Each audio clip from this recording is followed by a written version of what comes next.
Voters don't like Joe Biden and Donald Trump. Poll after poll in recent months has shown that if the two candidates for 2024 are Joe Biden on the left and Donald Trump on the right, most voters would prefer to vote for a third party. And in fact, a new poll actually shows that 58% of Americans would be open to supporting an independent candidate, a third party candidate, if the options are Biden or Trump. Biden and Trump, not Biden or Trump, sorry, in 2024. And that, by the way, is an important distinction. Voters don't want Biden to run again. Voters also do not want Trump to run again. They want the country to move on past, Trump's one term and Biden's 1 year, basically. They're already sick of it. They want somebody else, but they don't want that somebody else to be Donald Trump. What's also interesting, by the way, about this new poll is that the gap between Biden and Trump, which had been growing very large, with Trump going higher, Biden going lower, it's now fallen back to a 2-point gap. That's not bad, right? So if the election were held today, Donald Trump would only win by 2 points in a poll with a margin of error of about 3 points. So it's a toss-up now instead of Trump beating Biden by 7 points. All of that is irrelevant, however, because it's April of 2022 and we're heading into 2024 in quite a long time and everything's going to change. But I think both parties need to look at these polls that show that a majority of voters don't want your person. Because instead, what the parties are looking at, and this poll even mentioned it, is that a majority of Republicans do want Trump to run.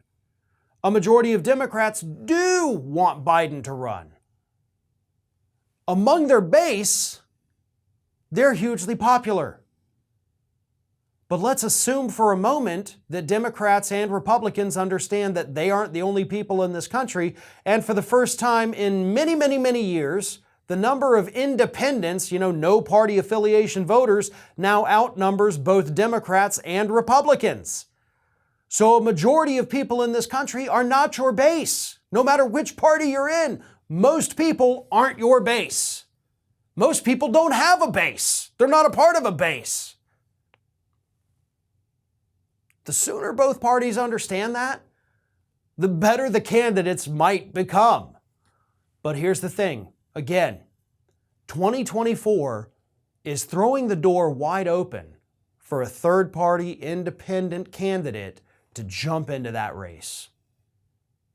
Somebody that maybe is not tainted by party politics. I think we all know somebody who might do that. I wouldn't put it past Bernie Sanders to do that, especially with the way these polls are trending. He may have a shot at victory. The Green Party is going to have their candidate. The Libertarian Party is going to have their candidate. Both parties typically put up people who are just god-awful, so I don't think they have a chance. But if somebody has presidential ambitions, whether it's a Bernie Sanders, hell, it could be a Joe Manchin. Republicans are trying to recruit him. The door is wide open. And if we were to break that two-party hold on that White House, that may just change a lot here in the United States. Maybe good, maybe bad, but the opening is there. This is Hattie. Hattie wants to know why you have not subscribed to our channel. You obviously like our videos, so do us a favor and subscribe.